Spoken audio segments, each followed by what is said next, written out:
believe in change and we're prepared for it with new techniques and new approaches. And as for our part, we feel that you're the best pieces of manpower available in this whole region.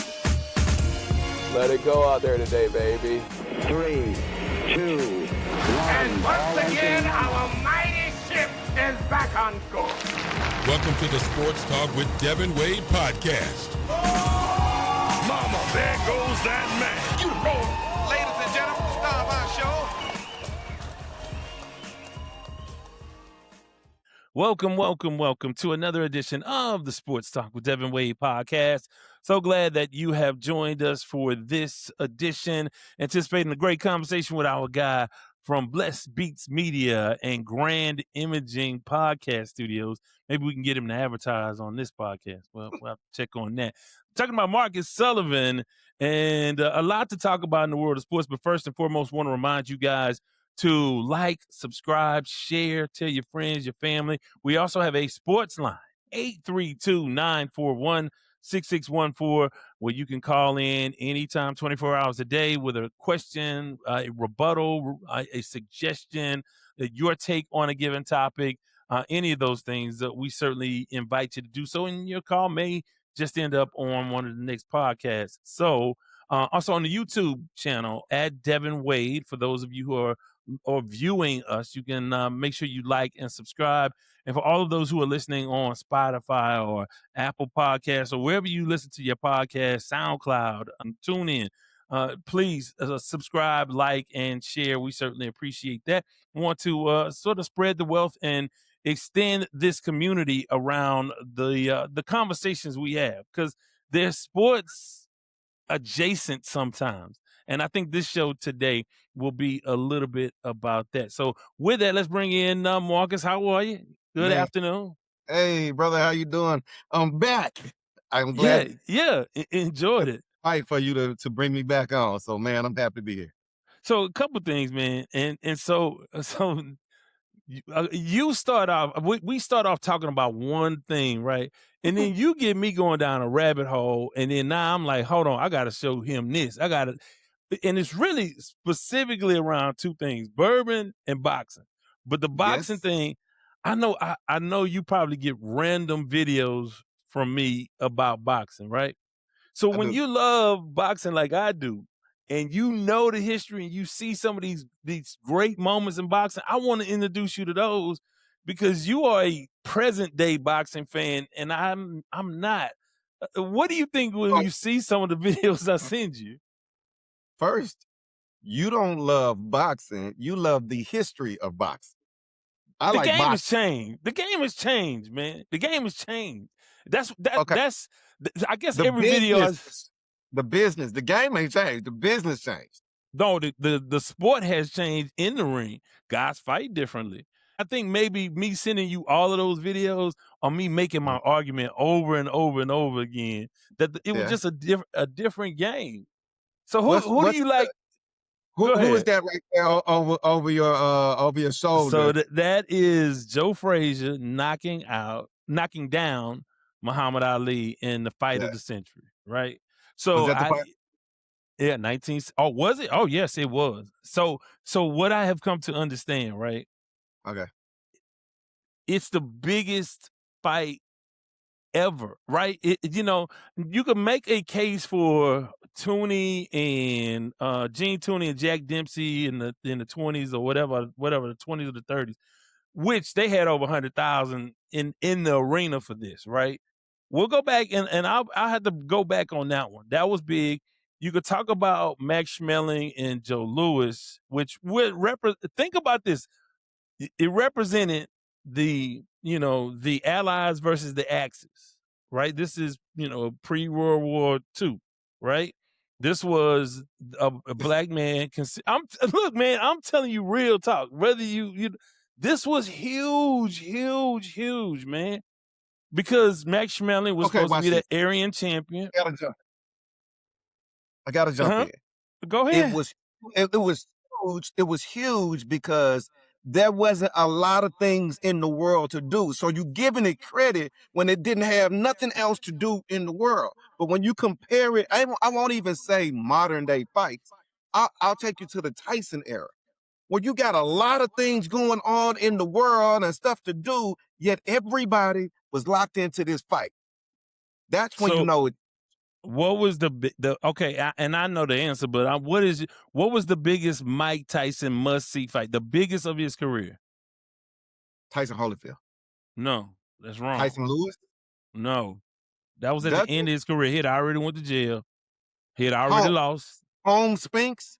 No, it would be Tyson versus Spinks was the fight, the 90-second fight, right? That was the one going into an undefeated champion, right? So that Right. was the one peak Mike Tyson. There was nothing anywhere near Ali and Frazier. Here you have two heavyweight champions now, and they're both undefeated in their primes. Some will say, prime Ali was maybe 64. This is 71. This is still prime Ali, prime Joe Frazier. This was it. This was it. This was it. This was everything. They attached sort of cultural meanings to this because obviously Ali was anti Vietnam, and Frazier was seen as the establishment, and the way he was framed by Ali, which was so unfair. And I think Ali to this day was super wrong for that, and people don't acknowledge that. He labeled Joe Frazier like he labeled him Uncle Tom. But you didn't have to. That money was guaranteed. You didn't. What do you have to sell when you had the two biggest, baddest ever in the ring together? You don't have to sell. And that was Frazier's point. I got his book. I'll lend you the book, Still Smoking. It was an autobiography of Joe Frazier. And he talked about, this man came from the fields of South Carolina, man. And he had Are you a Frazier fan over Ali? After you read the book, according to your picture right here, I think I am. I think and let me say this. I acknowledge that Ali is everything. I think when you think about his superpower, I mean, obviously he revolutionized the game with how he moved. He moved. He was the first one to really move like a welterweight or a middleweight. He was the first to do that, right? To just float around the ring. Before that, you had Floyd Patterson and Sonny Liston and Rocky Marciano and Joe Louis. I'm telling you, like, if we're gonna talk about it, I have to say these things, right? So he and I tell you what, he had a huge chin, man. He had probably the best chin in all, and I can't think of anybody with a bigger chin. No, Ali. Frazier? Ali had the biggest chin. He he took some punishment, man. But he was great. I don't deny his greatness. I think that Joe Frazier is underrated. Because if you think about it, Frazier won the first fight, right? Ali easily won the second fight. He didn't really engage. He danced around. He didn't engage. I mean, he fought the fight he needed to fight. Third fight, they were sitting in the corner. Ali said he didn't want to get up. He wasn't going back out for the 15th, right? Frazier said, Frazier was coming out, but Eddie Futch said, "No, you're not going out." But Ali at the time quit on his stool, and it just so happened that Futch threw in the towel seconds before Ali would have. But now that was according to Ali. So they were what for what? They were one, and almost won. I'm going to say this, and then you're going to probably not qualify me as a boxing fan, is because I've never watched all three fights. I've only watched the highlights of those three fights. Yeah, you need to spend some time. The HBO documentary, of course, now you give me homework because I'm going to have to show you this stuff. I'm going to have to. I get passionate about boxing, man. I don't like MMA. That's what's wild, right? MMA is not what it is. That's not what it is. But what gets me is you don't like today's stars in boxing. And there's some really good boxers out here. Yeah, I mean, who would you say? I just watched one decimate his opponent. Who was it that just fought? Shakur. Shakur. Yeah, I mean, Shakur is one of them ones. Yeah, and he dominated that guy. I mean, that was not even close. And that fight was supposed to be close. And actually, he was the underdog in that fight.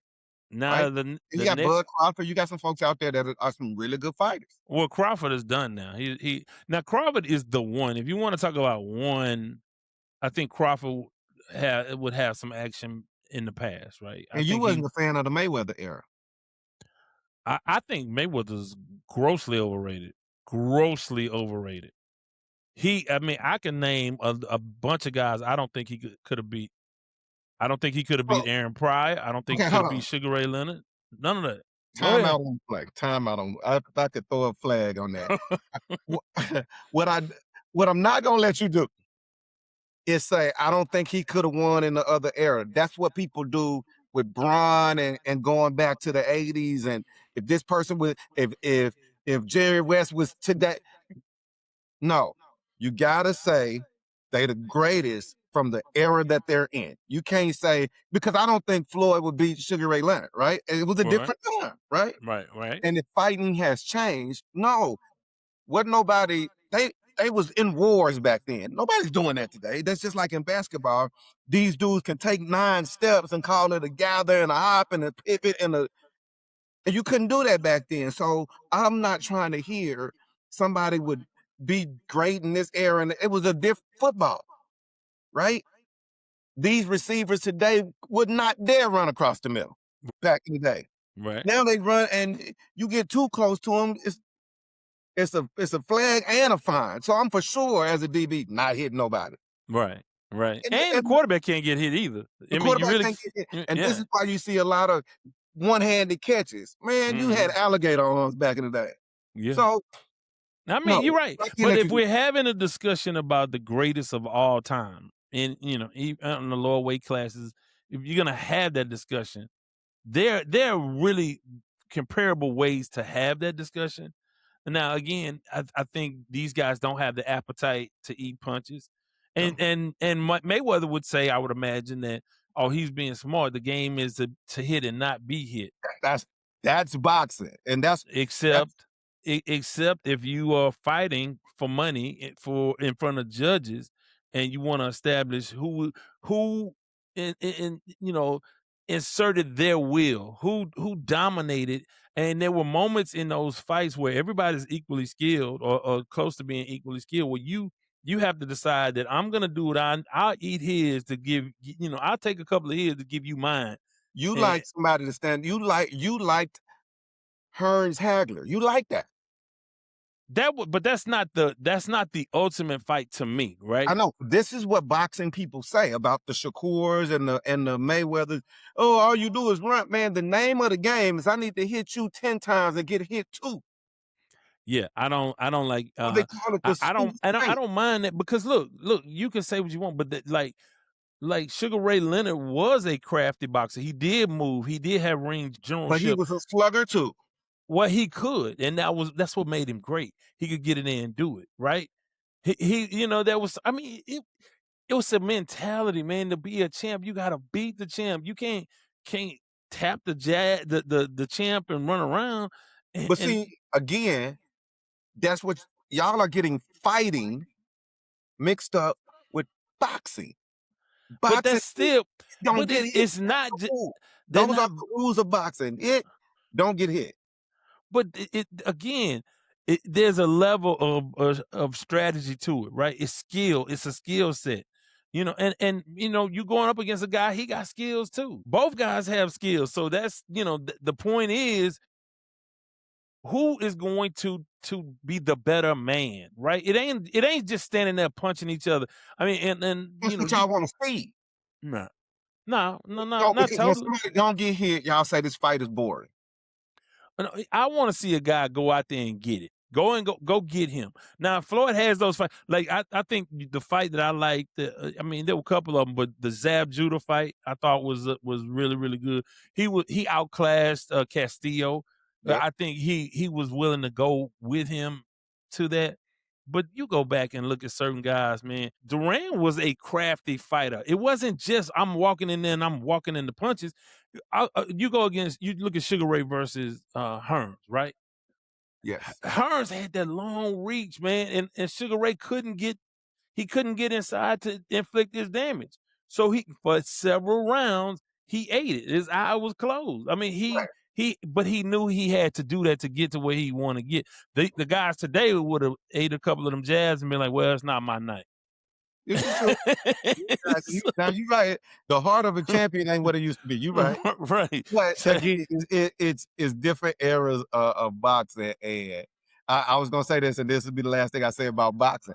If we're lining up playing chess, and I was considered a great chess player, and you was considered, man, I push all my pawns down the board, I sacrifice everybody. I'm gonna be like, man, he had the heart to go in there, and I'm like, no, I just outthink you. No, but it's easy to outthink in an era where the bench ain't that deep, right? That's a bigger point, right? So these fights are not compelling because they're not. It's not a deep bench. You talk about you got Haney, Shakur Stevens. Who else? Who else? You know, the other. Who was the other one? You got Thomas out there. You got Ryan Garcia. I'm talking about the lightweights and the welterweights, but man, Right. but that's what I'm talking about. Like, so you could go two deep in each weight class, maybe 3 deep in each weight class. So you had a deeper bench. You had a guy that come off the street and beat you back in the day because the culture of boxing. You know, we at the KTSU, we around the corner from PABA, right? Progressive Amateur Boxing. Man, it used to be a real thing. People really. I had one of my neighbors, Andre. What is Andre's last name? He fought Smoking Burt Cooper, and boy, the whole neighborhood watched it. It was like a Friday night ESPN fight. The whole neighborhood watched it, and my boy, he hung as long as he could, and Burt Cooper put him out of there. But I mean, we knew like boxers. We knew cats that boxed. And did you grow up with anybody that boxed? Anybody? Do you know anybody that took up the sport of boxing? Nobody. Nobody. I mean, you don't even see guys slap boxing no more, like just on the corner. No. Yeah, it's different times. So you know, from that standpoint, speaking of different, speaking of different times, right? Okay. A lot going on politically, and I want to ask you this from the angle of an athlete. Okay. So I saw this thing where they're talking about a SEC boycott based on sort of the pulling back of the Voters' Rights Act, right? So what they're doing essentially is they're redrawing the maps and taking out in certain southern states, taking out black districts, right? Districts that had black representation, right? And they're slicing them up where they essentially nullifying the effects of the black vote. They're diluting the black vote. And I mean, we've already seen that in Texas with the congressional 18th district, which was Sheila Jackson Lee, Mickey Leland. Make it plain. Make it plain for the person who don't understand. Are you saying that like heavily African American communities, right, are being divided up? Right. So what they call it, the term is gerrymandering. So what they do when they draw these lines, these districts, right? They create these voting districts based on the numbers have to be similar. Like each district has to have a similar number of voters, right? When you dissect the population of a state.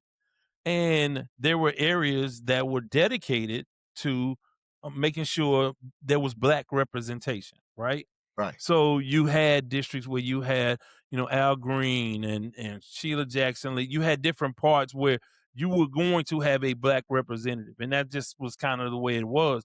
Well, with the Supreme Court saying that they're basically pulling back on some of the things around the Voters' Rights, 1965 Voters' Rights Act. Right. Now they can draw these lines. They don't have to make room for black representation, right? Right. And that's the interpretation of how they're doing it. So in Tennessee, they've done it here in Texas, Alabama. All of these states in the South, especially, are looking to redo their maps. Okay. So now there's a movement to say, okay, well, if you're an athlete, do you still go to these schools? Can there be a SEC boycott? And I think it lends itself to a bigger conversation about how much do you consider those things as an athlete? And that's a lot to ask of a 17, 18-year-old to make that decision. But we were both former athletes, both recruited, right? And so you had people coming to talk to you about going to play football at the school. Right. It was a little bit different time for Definitely. for me, but what's the responsibility of the athletes? Should some of the black athletes think about maybe with 54% of the population, African American population being in the South, should they consider not going to some of these schools? Man, David, okay, so again, the era that we were in, yeah, we would consider, not going to some of these schools, going to a HBCU, going somewhere smaller, sticking to us or sticking for what's right, right? Right. Today's era, sad but true, if you had a son right now and this was going on, yet his best chance was to go somewhere and get seen and get to the next level, you're going to push that, right? For example, I got a 16-year-old, right? And he's in this AAU circuit, right? Let's say that this affects our home right now, and yet I got a Duke and a North Carolina knocking on the door and then promising NIL money. For a lot of the urban communities, that alone makes you go, man, I'm not worried about none of that. Where's my son's best chance to get up out of here, to get us up out of here? And See, so and I know that I would be worried. that's the case, and that's a tough decision to make. But it's hard for me to see, It's very hard. to go and know that these guys that really don't humanize you. Look at Tommy Tuberville in Alabama. Successful football coach in Auburn. To be successful, you have to be able to recruit, right? He Right. sat in black people's living room, Right. and said, "Hey, I'm gonna take care of your son. Send him with me. We got him. We got him." Yep. And as soon as he's done coaching, everything he does is to destroy or suppress black people. I know. mean, politically, right? And, Right. and so, he is MAGA 5.0 or whatever. And so I say that to say it's hard. It's hard. It's a difficult decision. And I just wonder, what about watching or supporting that from the outside as a patron? All right. So let me make this plain for the everyday person, because we can bring these issues up when it comes to sports. But if you just a African American person who's trying to make it day by day through this hard world that's out here, and a Fortune 500 company calls you, you can't get a job at the small mom and pop black owned business and make it to where you can pay for your family things, and Fortune 500 who might be MAGA call, all of that stuff go out the window when it comes to how much y'all paying me to do it. And so when we get into the sports conversations, a lot of times we start saying, man, we got to do this and we got to stand for our own. But let an Exxon call somebody with no experience. Let the executive job in the corner office call you with a $250,000 salary. Some of us will go in there and button it up and sit up straight. And Yeah, I mean, well, yeah. what's the difference? And I do think that is a something that argument I've made for a lot of time, for a lot of years, about people saying, "Oh, these athletes this, these athletes that," but we compromise ourselves every day in some situations behind that. Like, it's easy to ask them, a high profile athlete, to sacrifice their careers when they're short careers, when we're not doing that. Are you following the boycott at Target? Are you doing the things? Are you voting? Are you politically active to make our situation better? And I just bring this up because it feels like such a frustrating, heavy time. And now athletics and sports are being pulled into this again. But if you think about the economic impact of these African American athletes, could that affect political change, right? The sacrifice of a few, could it make it better for all Alabamians or all Tennesseans? I don't know. I mean, I had a they want to win. They look, no matter what, they want to win. They pour millions into NIL. They want to win in football specifically. Yeah.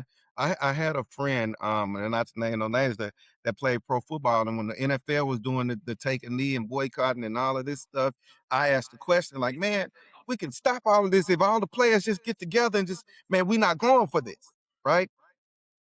And then he says, that has never happened. And I go, why not, right? We actually have the power. We just get together. We got the power.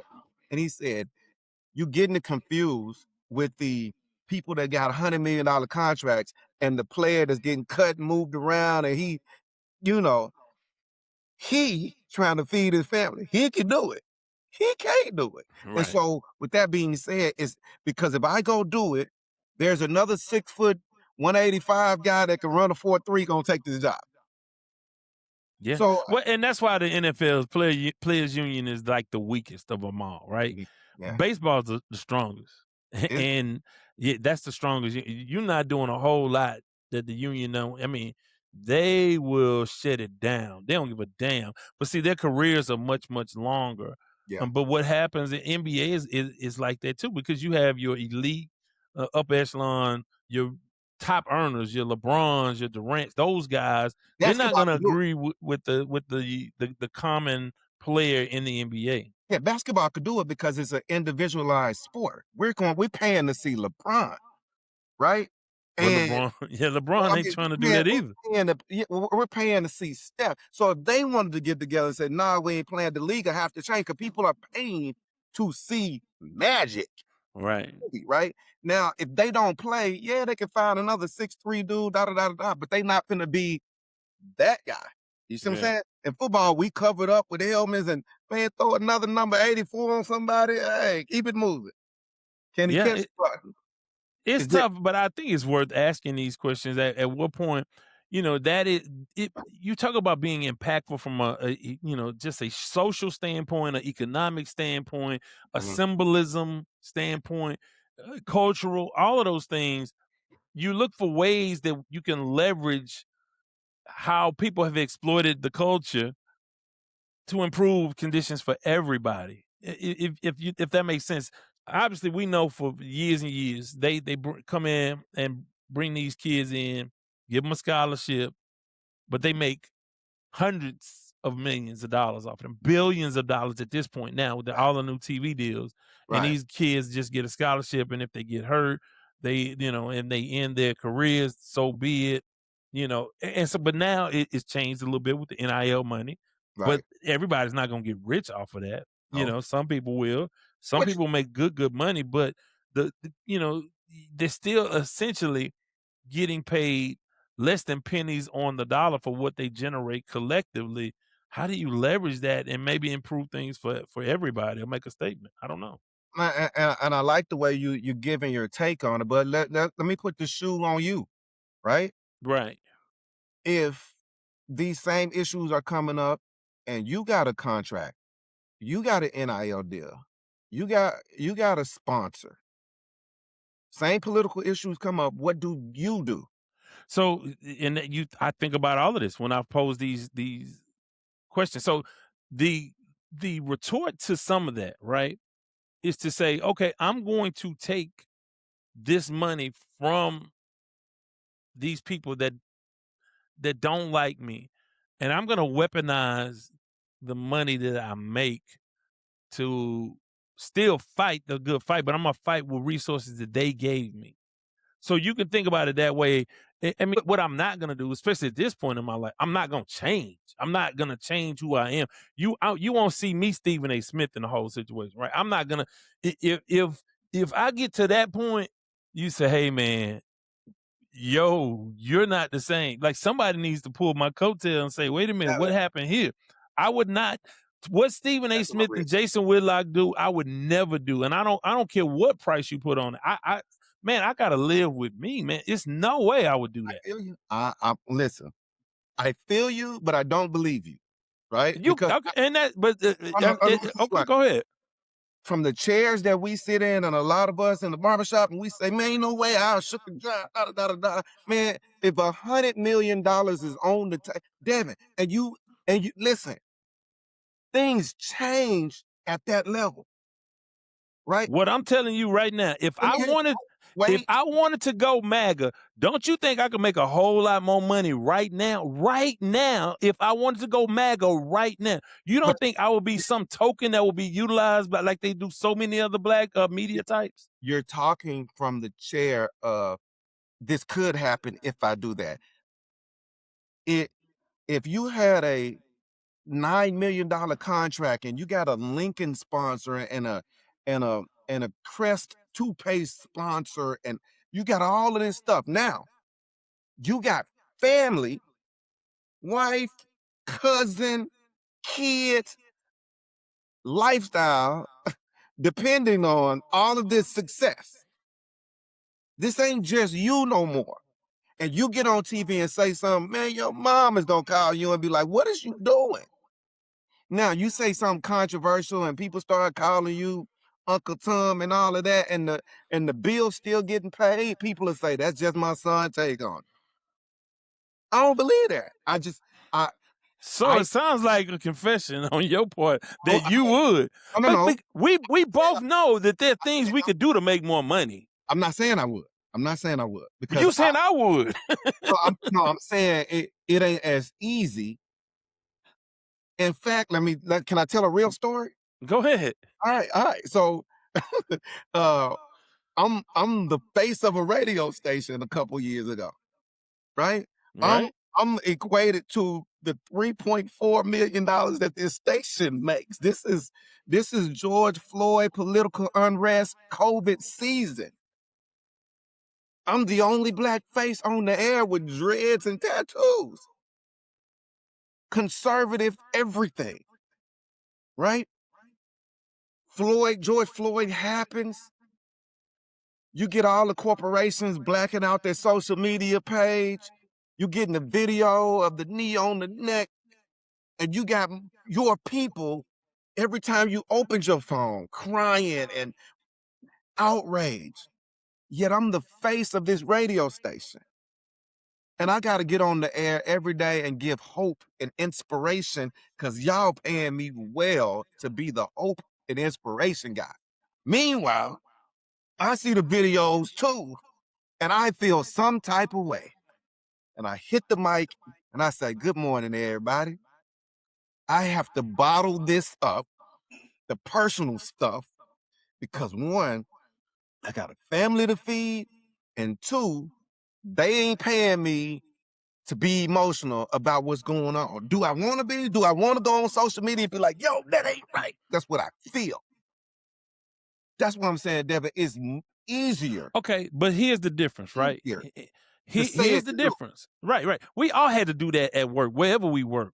Like, you couldn't go in there, and really, talk politics. You can't, and people can't go to work now and do that. Right. The difference is what you didn't do was say, oh, no, George Floyd didn't deserve to be honored. You didn't say, oh, the cop was just doing his job. You didn't say that. You didn't take that side. What you did was you had made a choice to not be as vocal as you wanted to be and separate your job. That's a different thing than some of the stuff that's coming out of like Stephen A. Smith and Jason Whitlock and all that. That's totally different. Like I can go to a job. I mean, there are things I don't say on KTSU at all, right? Why? Because the reason why I don't, and it ain't even really for me, right? The reason why is because I would hate to say or do something that got the university or KTSU punished. And we know that the university. Are you worried about your bag? No, I'm not worried about bro. I'll go cut a yard. I will work. I don't care about that. I'm gonna get my money. And I ain't making enough money where I'm like, oh, I can't get, I don't care about that. That ain't it. I think I have a responsibility to the university because we know what's going on in the state. We know some of the things that, some people feel as if the university is easily targeted and unfairly targeted. People feel that way. Right. Whatever. We won't get into how valid those things are.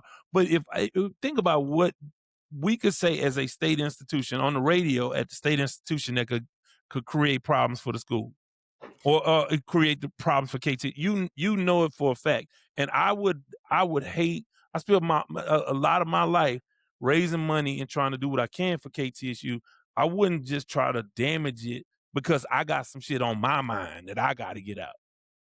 Are you a journalist?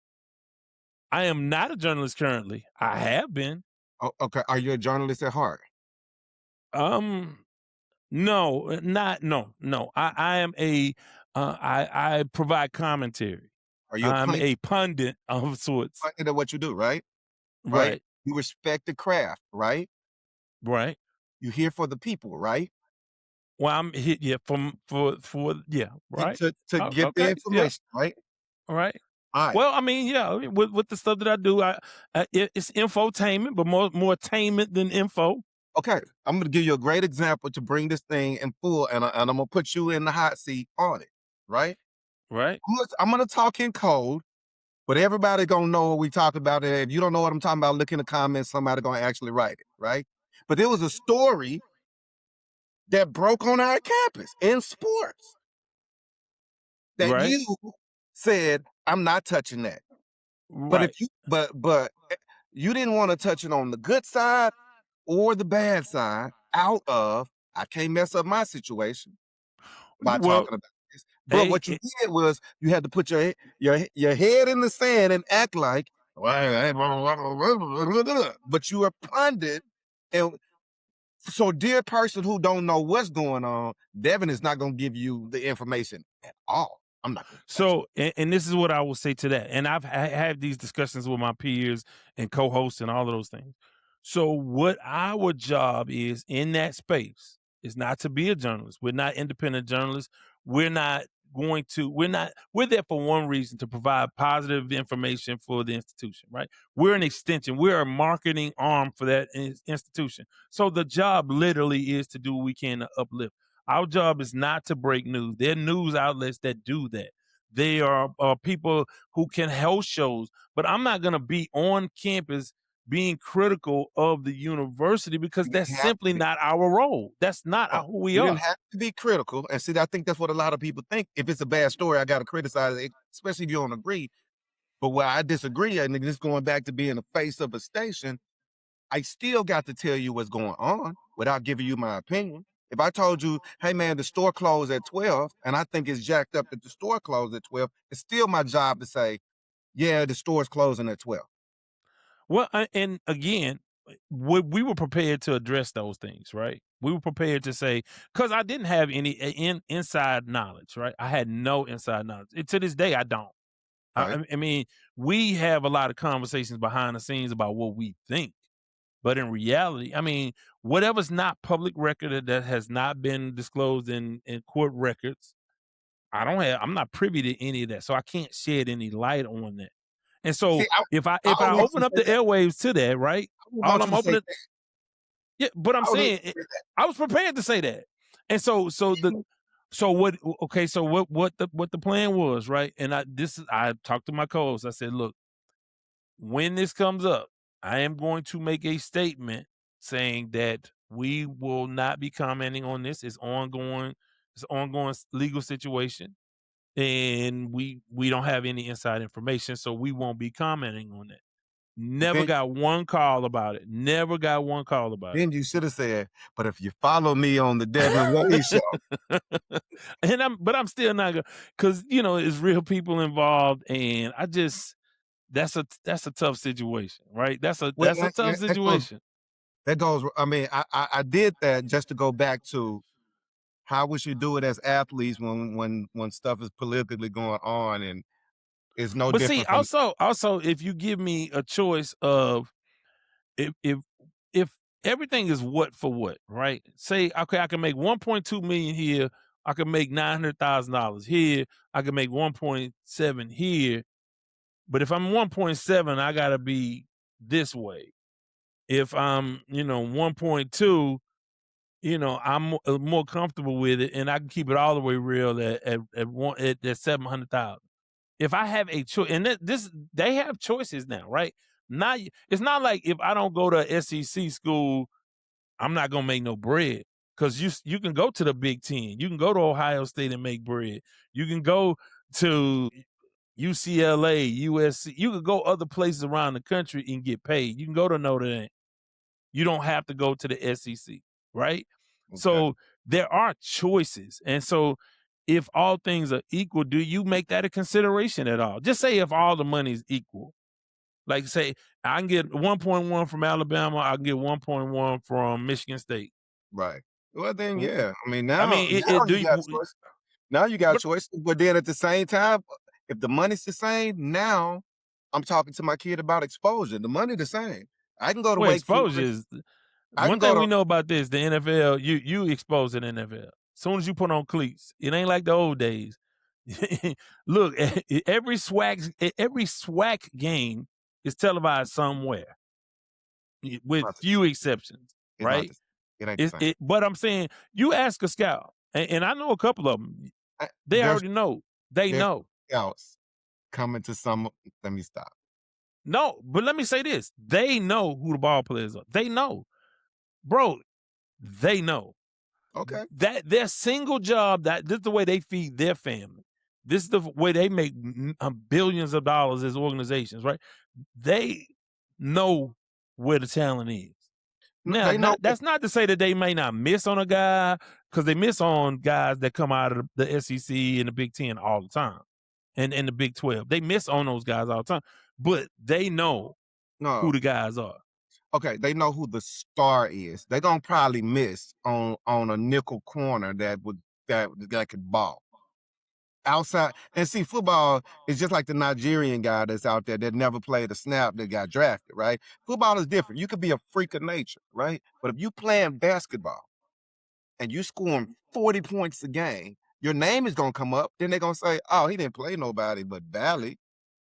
Well, but then you look at other things. I mean, you played enough football that you know who can ball and who can't.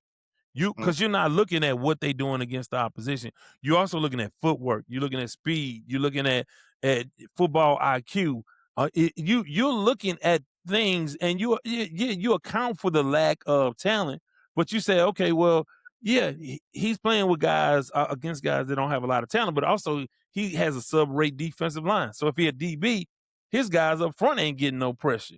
You know, if you on the back end, his safety over the top is no help. He's not an NFL prospect. So you're not just looking at, oh, he's good, but because if that's the case, Steve McNair would have never made it, right? That's true. What's the kid name that we? It was a different era. It's a different era. Okay, Alabama State, Titus Howard. You didn't know anything about Titus Howard at Alabama State, right? You knew he didn't was a know. freak of nature. Well, I mean, I didn't know that, and we played against him, so I never saw anything about Titus Howard that stood out to me. But I wasn't evaluating his performance. I'm calling the game, but I'm saying that they know who he was. He didn't get a lot of pub. Believe me, I've been doing TSU football. I didn't know about him, not like that. Right. I mean, Strahan had more pub around him, and there were guys that did get a lot of pub and never made it to the NFL. Then we had a receiver a few years back that didn't raise hell at TSU, but he ended up playing in the league for 2 or 3 years. Wow. And so they find these guys and they look for whatever they look for. But it's an interesting thing. I think these sorts of conversations need to be had, because I think it also forces us to think about our life. In just the conversation we're having, we both have to think about, or we think about things, what if? But I can tell you 100% sure, I don't give a damn how much the check is. I can't do what Stephen A. Smith does. I wouldn't do that. I just wouldn't do that. There's nothing you can tell me. I'm not built like that. I'm a man before I'm anything, right? I gotta have principles about something. I ain't the check guy, because I could did a million other things to make more money than kind of fumble around in media or doing all of the odd things that I've done in life. I mean, I'm certainly qualified enough or intellectual enough to pursue different things if I wanted to. You know what? But so I didn't chase. I haven't been chasing the bag, and I don't think you totally chased the bag. You find a lane, and you're going to take advantage of your position in that space. But you ain't just, because you could go ratchet and make a lot of money.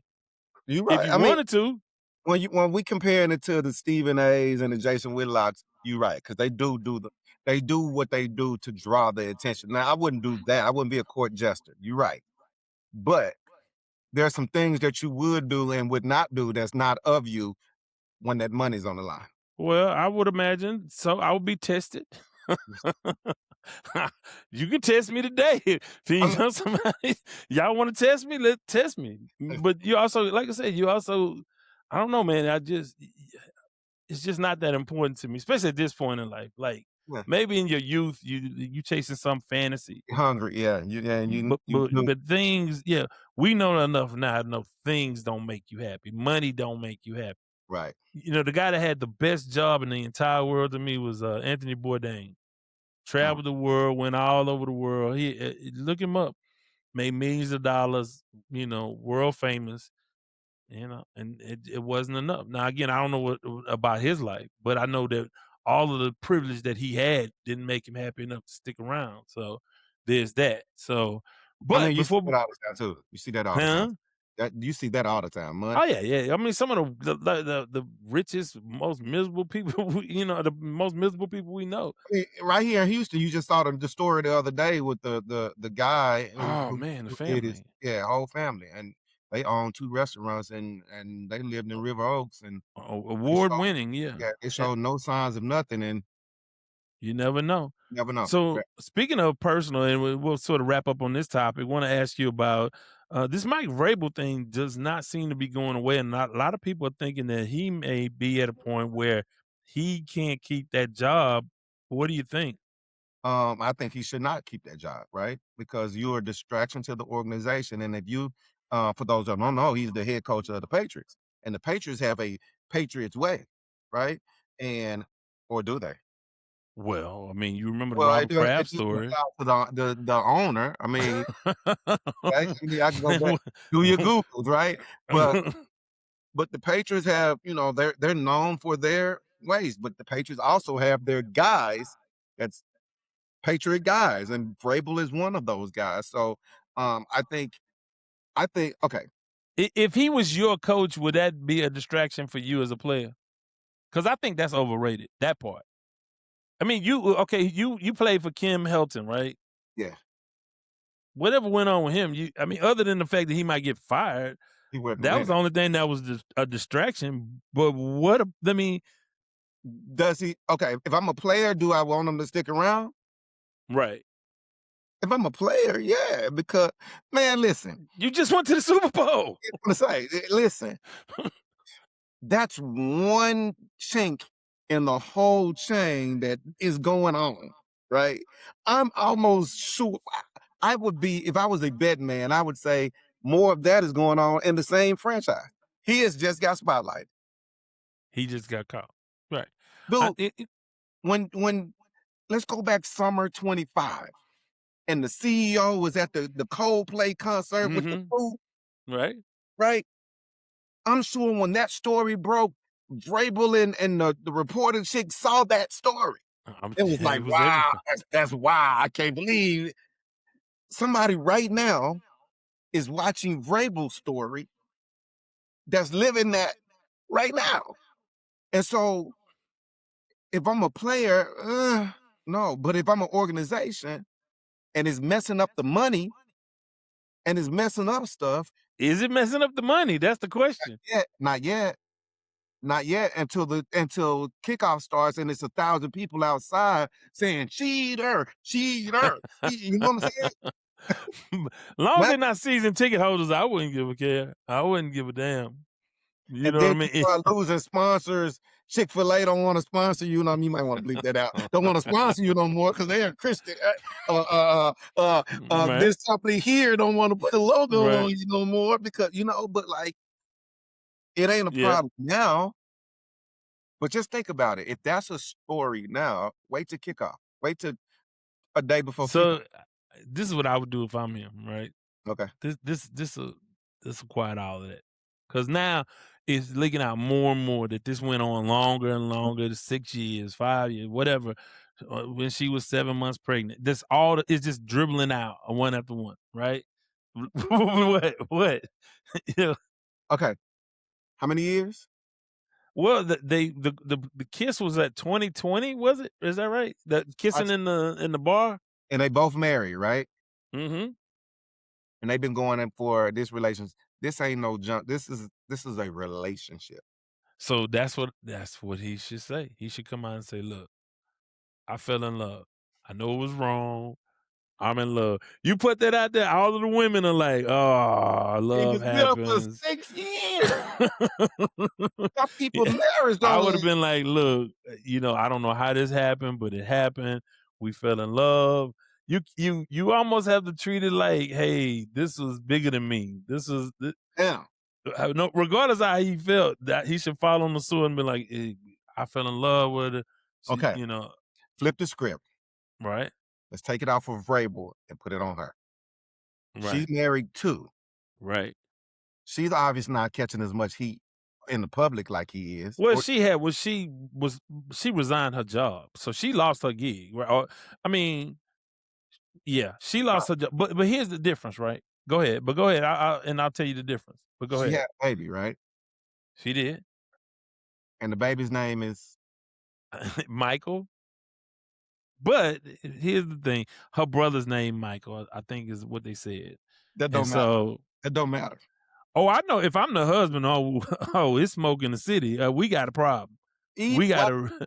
Even if there was a paternity test and the baby is the husband's, his name is Michael, and you've been Yeah. messing off for years with Michael. That's tough, man. That is. What do you do if you're the husband? Well, I mean, obviously, you leave. You get the DNA, just so you know. Does she ever work again in the industry?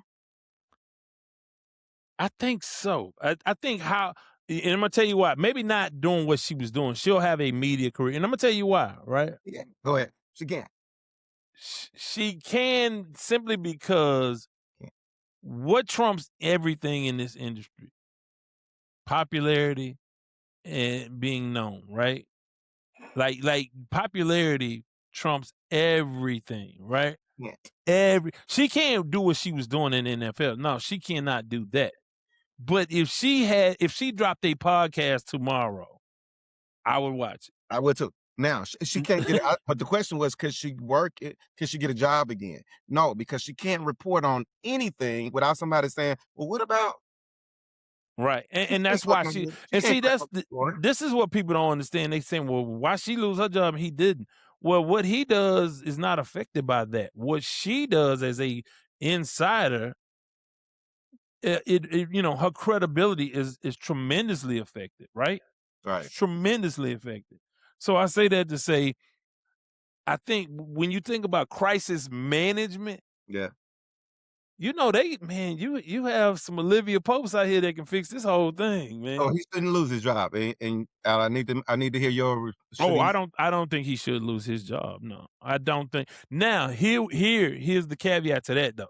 If he was revealing, or if they were trying to manipulate market value and stuff like that, this is why I'm starting to hear people call for NFL investigations to say, okay, looking at some of her reports, did it coincide? I think one of the things they're talking about is the Julio Jones contract, and did they try to set the market for that? And he came in, stuff like that can get real, real dicey. And I don't think Kraft would want to fire him, but I think the NFL would have a huge, huge problem, and that would be a sore spot for sure. But short of that, I don't think what he did in his personal life should affect that situation. Now, the difference between him, and I said this again, between him and Sharon Moore at Michigan, Sharon Moore had a subordinate. Mel Stewart had a subordinate. They had people under. Ime Udoka had a subordinate, somebody under him, and you can't do that, because what you do is you open up your business to lawsuits and liabilities. I like it in that tape. But let me ask you, if Mike Vrabel's name is Tony Dungy, and he just came from going to the Super Bowl. Like a lot of it depends on a couple things. The team owner, right? And I would say him being under Irsay, if that Irsay would not have fired him. Remember, Irsay was the drug guy, and all kind of crazy stuff happened with Irsay. Irsay would not have fired Tony Dungy behind it. Okay, but it would have hit different though, because he was the Christian guy, right? It would have hit way, way different. Now, if it was Mike Tomlin, it may be a problem in Pittsburgh. Probably. But I think, but if Tomlin was the head coach in Dallas, would it be a problem? No, not if you just went to the Super Bowl. Do you think Mike Vrabel could get a job as Dallas Cowboys coach even with this? Yeah. Of course he can. Took his team to the Super Bowl. Yeah. So it really kind of depends on who the owner is of the team. I mean, Adoka got a job right after that, so yes. Oh yeah. Of course, because he was winning. Yeah, if you're winning, that trumps everything. Now I can tell you this: if the Patriots were 2-15 and this came out, this is the reason. The game is the game. It's a wicked game, man. So as we wrap up here, man, give folks your contact information. Tell us more about Grand Imaging and about Blessed Beats, so our audience can come and get some of that good ministry, that ministering that you do, and all that good that hope building that you do. Which I don't take that lightly. You do a great job with that. Obviously, like I'm not your core demographic, but I do appreciate that people appreciate you, and in that spirit, you really do a lot of positive things for people, man. And I know, despite you being you do a lot of really good stuff. No, man, but just a good dude, man. You do a lot of good stuff, and because we've had intense weeks-long arguments and discussions about. Yeah, for sure. But nah, you do a lot of really good work, man, and people really, you move people. Even during our recent campaign, man, there's something about the way you connect with audiences that humanizes us and humanize essentially the station. You personified KTSU to the point where people made contributed thousands and thousands of dollars to support us. So I appreciate that about you, and I appreciate all that you do for KTSU. But go ahead and tell folks what you do. Well, I mean, podcasting is now moving towards if it's not already, $1 billion industry, man. And being like we talking about being pundits, being in this radio business 25 years, I decided to start taking a lot of that wisdom and an experience and then merging it into podcasting. So I created Grand Imaging. Grand Imaging LLC is the podcast hub where we actually are building our own network filled with positive shows. It could be sports shows, it could be faith-based shows, it could be women's shows, men's shows, hip-hop shows. But the whole thing is just to create podcasting for the space of believers, and people that actually bring hope and positivity. So you can always follow that at Grand Imaging on all social medias, Instagram, TikTok, Facebook. Blessed Beats is Christian hip hop. I am a big hip hop head, but then I've managed to merge faith with hip hop culture. And we are, I like to say, the ambassadors to the church and the state. And so we kind of be able to give you little Jesus and some hip hop together. Actually, it's heard in 118 cities, and we are at Blessed Beats Live. Want to follow me? It's easy. Marcus Sullivan Live, right there. Devin, I appreciate you for having me on here. Well, one last thing before you go. Okay. Got a plug in about, let's say, 8 years. We'll have another world-class F1 driver. Yeah. Plug your son, because I've been on this journey with you guys, and it has been fun to watch. Talk about, tell everybody what your son is into. Tell us about him and what he's doing. Well, interesting thing. He's actually here. I don't know if he can actually hear me. Ethan. Well, he maybe can't hear me, but I actually have, the interesting thing about me is I got five boys, pretty much all teenagers. And man, I got a hoop star in there, and then the one you're talking about is into K1 driving, eventually into F1. I got an actor, I got a soccer player, I got everything going on. I got a musician, I got everything. And so Ethan took a liking, and we're talking sports here, man, to a sport that our culture don't really touch, right? And so, man, I've learned a lot about K1, and it moves to F4, then F3, F2, and F1. So you're talking about driving, just so for people who don't know what K1 is, you're talking about it'll be open wheel racing is what it's called, right? Yep. So it's an expensive sport, man, and like I told him, I said, hey, you got to stack the wins, but nowadays you have things like social media, and I think he should be doing well, we're trying to do a great job of branding him as an African American young driver. And he just had a race last week and he finished third. So he's basically third in the region. You start calculating the points, third, fourth, fifth. And the way it goes is by the end of the season, the top 3 go to the state. And then I think the top 2 is state, go to nationals or something like that. But man, what I'm learning about that K1 is it's competitive, but then again, it's expensive, right? So you not only have to be good, you got to be able to afford it. Yeah, and be able to find sponsorships and all of those things. So anytime you can, say his name and promote his brand, I think obviously I know you will, but you should because we have we want to be in all spaces. Everybody wants to have the open things up to diversity and inclusion. Right, So, right, right. but beyond that, you just want to support a young man chasing his dreams. Yeah. And I think it's such an interesting thing because obviously we're used to, everybody plays football or basketball. On rare occasions you get soccer and baseball. Increasingly you get more soccer, but F1 or K1 as it stands, you never hear about that. So I keep up every Tuesday, one Tuesday a month. First Tuesday of the month. Yeah. Yeah, so I am on call to hear about the results. I'm gonna make my way out there one of these nights to support his vision. So you tell him continued success on his endeavors. So we certainly appreciate that too, man. Good luck to him. Right. So I appreciate it. with that, hey, gonna close this one out. I want to remind you, 832-941-6614. I'm sure there'll be a lot of conversations you guys will have after hearing this conversation. And that's the point, right? That's the point. That's why we do what we do, because we know that these conversations spark more conversations. So if you have a comment, 832-941-6614. And of course, on YouTube at Devin Wade. You can follow me on Facebook, Sports Talk with Devin Wade group. And of course, you can like and become a member of the group. And, subscribe anywhere you listen to your podcast. And if you can't remember any of that, please remember these 4 things. Number 1, I don't do no favors after 6 o'clock in the evening. 2, I ain't got no money. 3, I'm not harboring any fugitives from justice. And 4, bye. This has been the Sports Talk with Devin Wade podcast. Remember, you can follow him on Twitter at Wade's Word. Thank you for listening.